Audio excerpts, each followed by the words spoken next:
Hello, YouTubers. Welcome to Level-Headed News. This is your host, Brenda. I have two articles in this episode, and both the URLs are in the description of the video for your convenience. This has to do with the people that are still in Washington, D.C. They're holdovers from the Obama administration. And have a little insight here I wanted to share. I'm going to hop right into it. The first one here is off of Breitbart, and it says, Top 10 holdover Obama bureaucrat. President Trump can fire or remove today.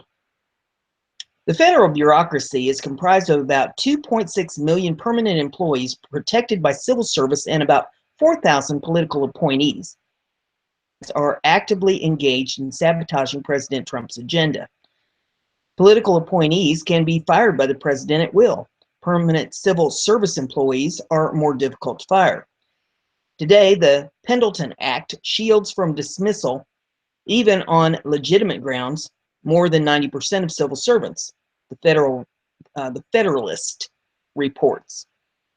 But even if they can't be fired from civil service, they can be removed from their current positions. Here's a list of the top 10 holdover Obama loyalist bureaucrats President Trump can either fire immediately or remove from their current positions, which are civil service.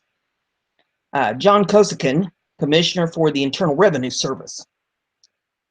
Richard Cordray, Consumer Financial Protection Bureau Director. John Lansing, CEO of Broadcasting Board of Governors.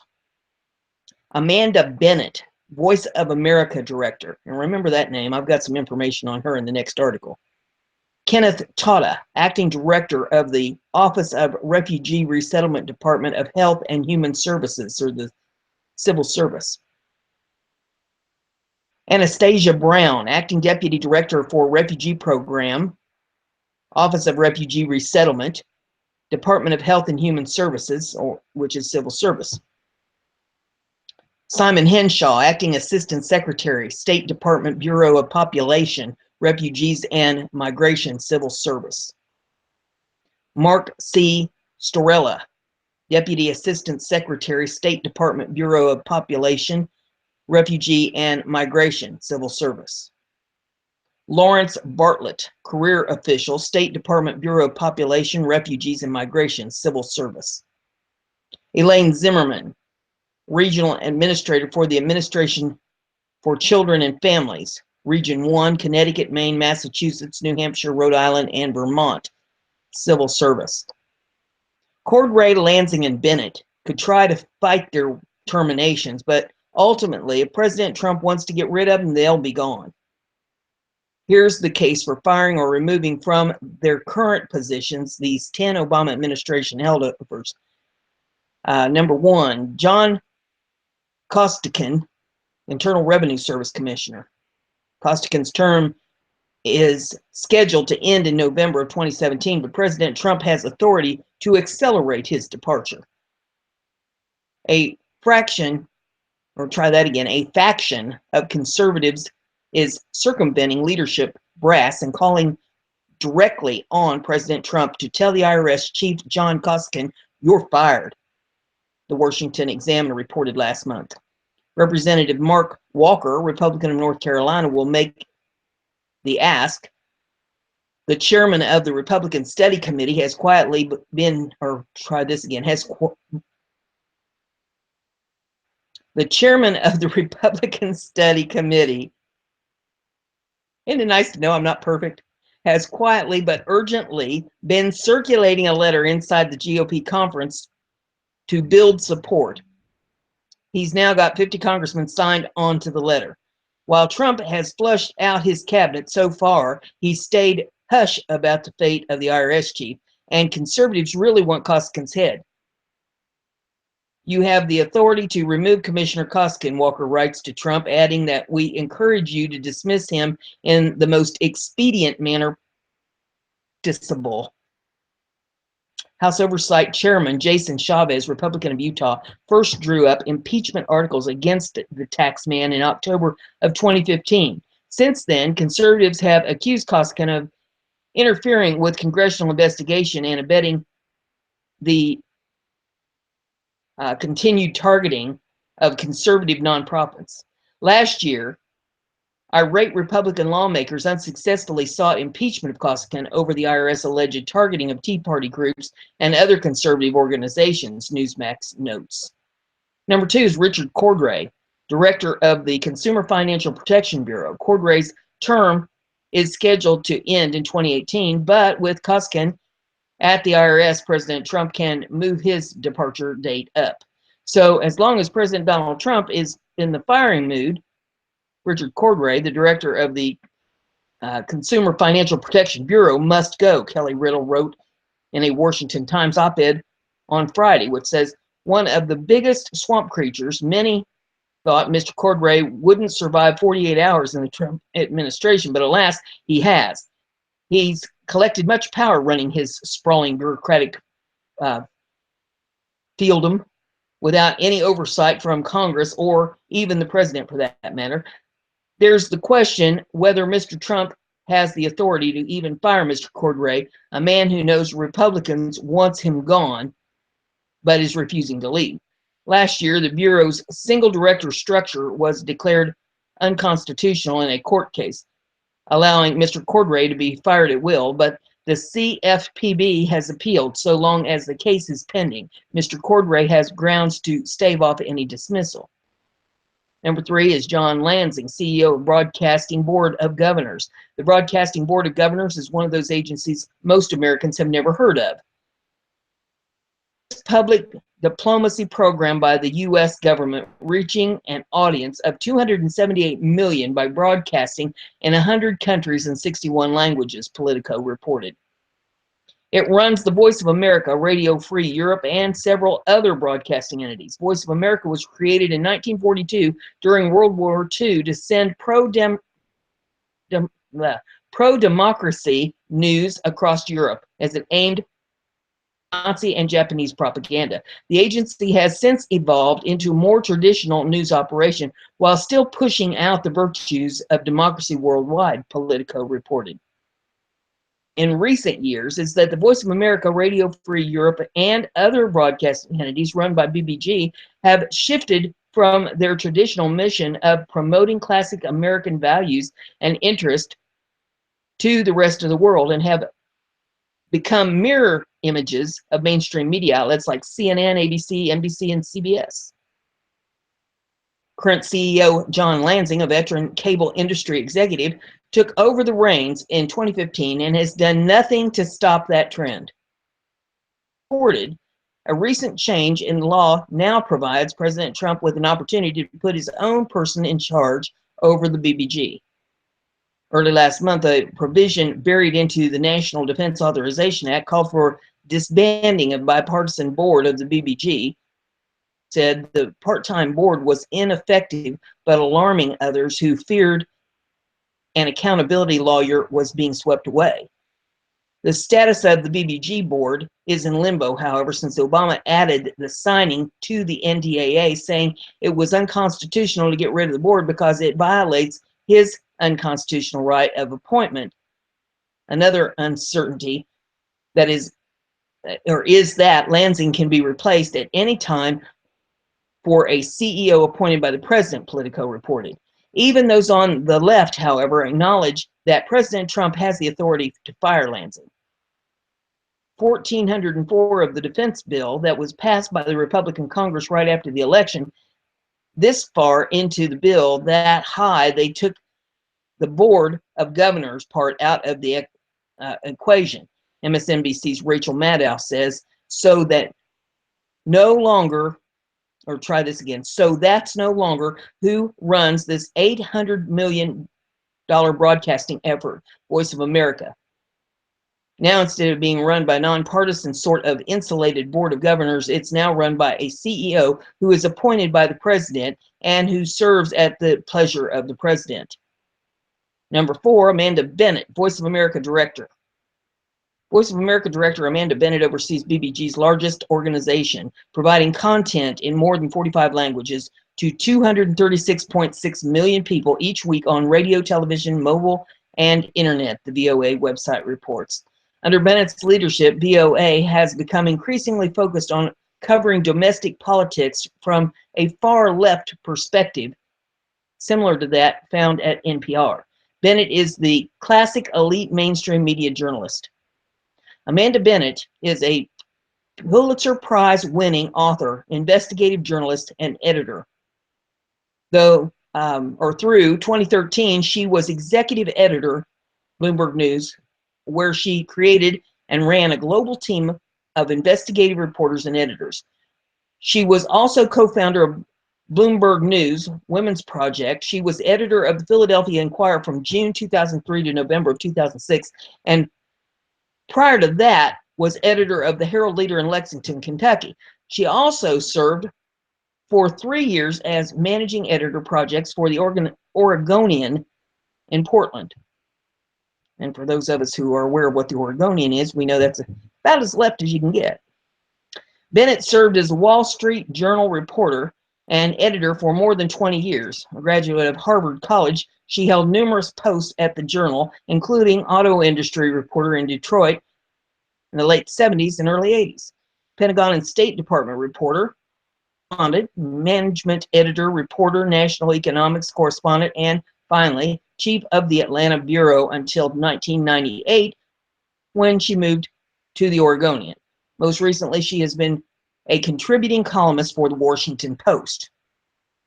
Bennett is married to Donald Graham, former owner of the Washington Post and current owner of Graham Holdings, which owns, among other media outlets, the far-left website Slate.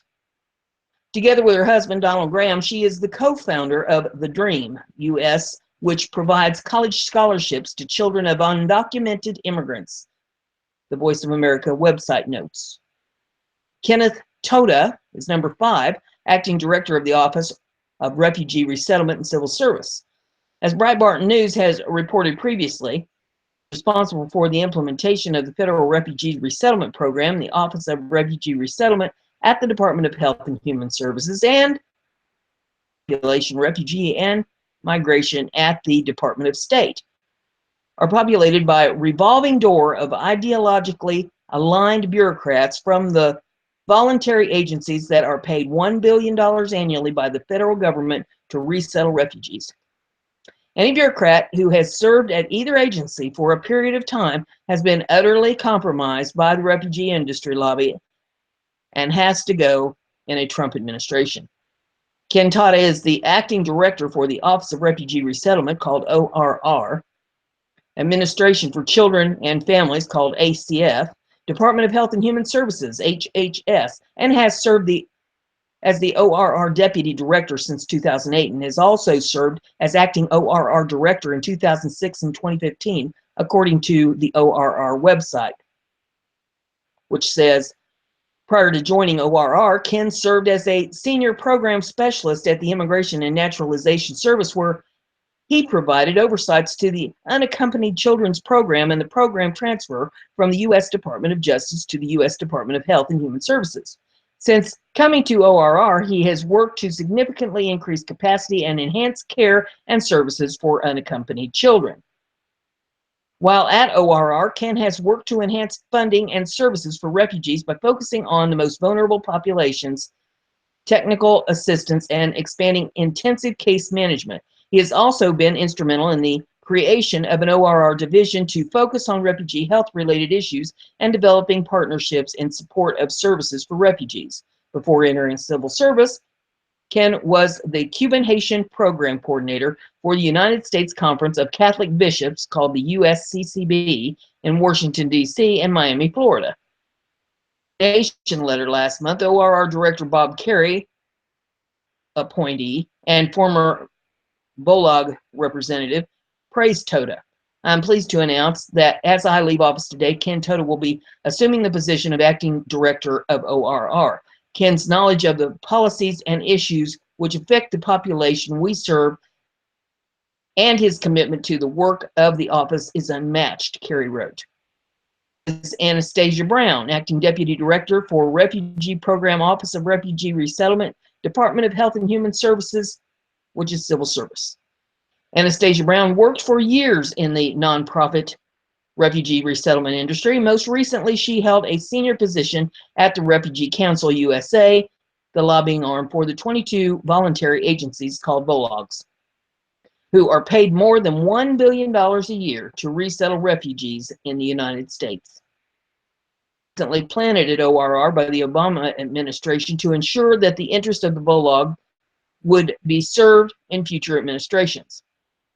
Ongoing ORR Director Kerry also praised Brown in his resignation letter, saying she will bring a wealth of experience to her role, which will be of great value going forward.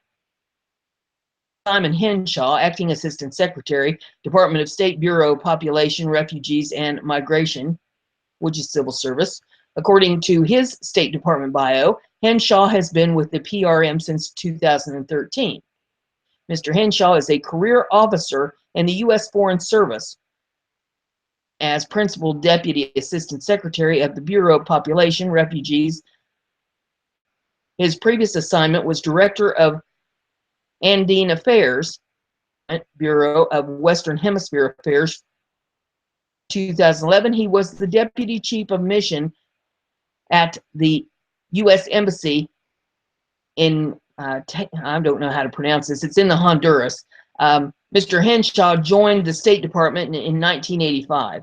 Mark C. Storella is number 8, Deputy Assistant Secretary, Department of Population, Refugees, and Migration, civil service job. According to his State Department bio, Storella has been with PRM since 2016. Storella, a member of the Senior Foreign Service, has long-standing commitment to humanitarian affairs and human rights. He joined the Bureau of Population, Refugee, and Migration in June of 2016 with responsibilities for administration of refugees to the United States and refugee programming in the Near East and Asia regions. Lawrence Bartlett, Department of State, Bureau of Population, Refugees, and Migration, Civil Service. A longtime official with PRM, active apologist for the refugee resettlement industry for many years. Communities certainly have a say in what happens with regards to refugee resettlement locally, Bartlett told an audience at a public forum in 2015, an assertion strongly disputed by opponents of the federal refugee resettlement program. We would not bring refugees to any city in the United States that wasn't going to be safe for the refugees, he added. I put a little twist on that, Bartlett continued. I am certainly as someone who is resettling a refugee, would not take them to a place where I felt the refugees themselves was going to be unsafe. The point is, if this was not a welcoming community, refugees wouldn't be coming here. Number 10, Elaine Zimmerman, Regional Administrator for the Administration for Children and Families, Region 1, Connecticut, Maine, Massachusetts, New Hampshire, Rhode Island, and Vermont, which is civil service. Particularly distinctive about Ms. Zimmerman, she is in fact fairly representative of a number of high-level federal bureaucrats protected by civil service. Her worldview, however, is unlikely to align with the policies of President Trump, like many of her colleagues. Ms. Zimmerman partners with state, local, community-based organizations within the region to promote economic and social well-being of children, families, individuals, and communities in the New England region, according to her bio on the website, which says, formerly the executive director of the Connecticut Commission on Children. She has devoted her career to developing and promoting model policy for children and families in health, safety, and learning analysis and public will. She knows how and when to move initiatives forward to maximize public interest and community partners for policy. Has been at the forefront of setting model policy in support of children. Her work with state leaders includes design of law and school readiness, early reading success, anti-bullying, children in disaster, children's behavioral health, home visitation, and anti-poverty law. To establish Connecticut's blueprint in reading and two-generation initiatives.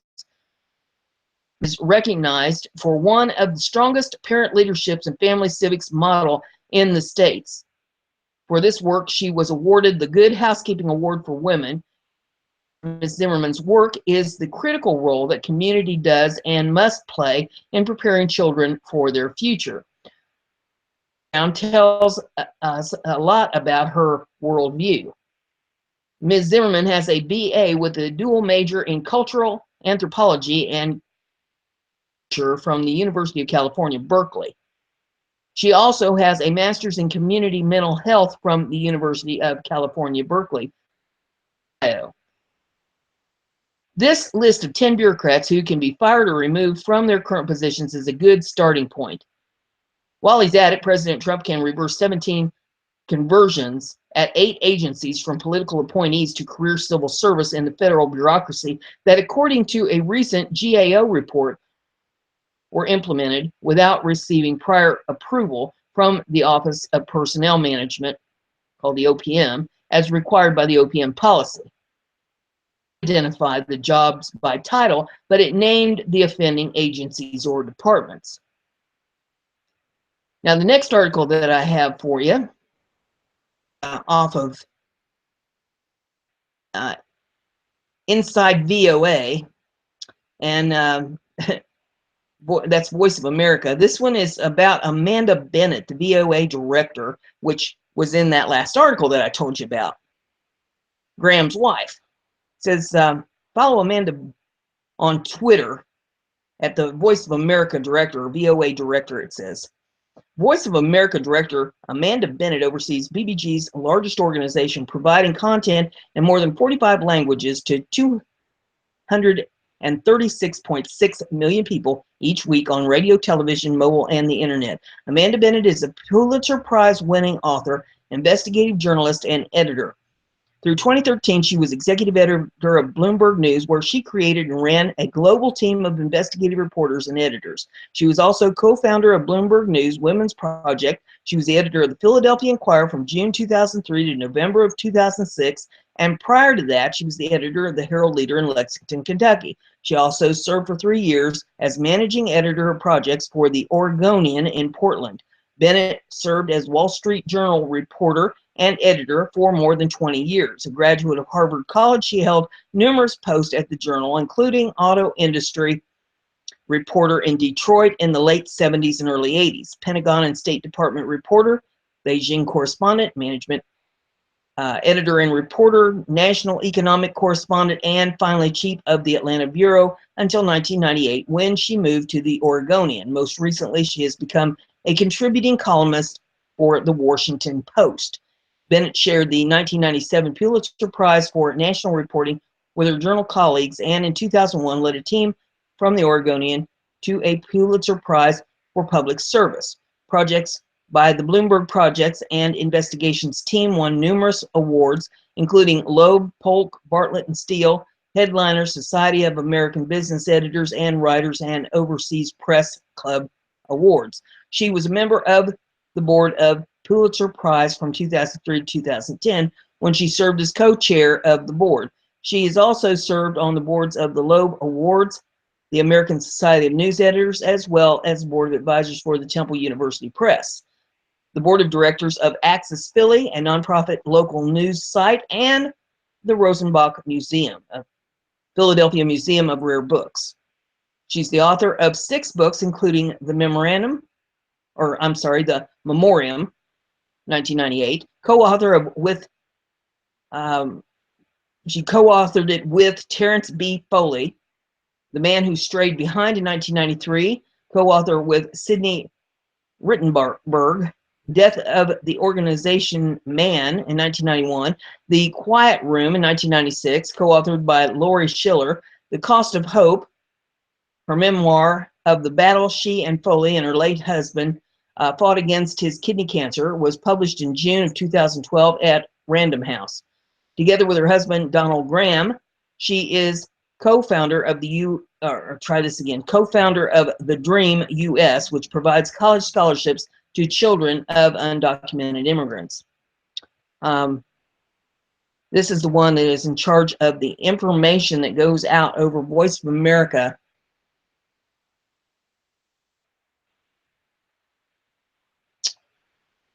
to, what did it say? 236.6 million people each week in 45 languages. I mean, I realize he's only been in office now for a month. It's 20th of January. Now it's the 20th of February. But the clock's ticking on his 100 days. Needs a bigger sump pump for the swamp. So that's all I have in this episode. If you like what I'm doing, give it a thumbs up. Share it on your social media so everybody gets to hear the news. And don't forget to subscribe if you haven't done that yet. That way you'll stay informed. I'll see you in the next episode.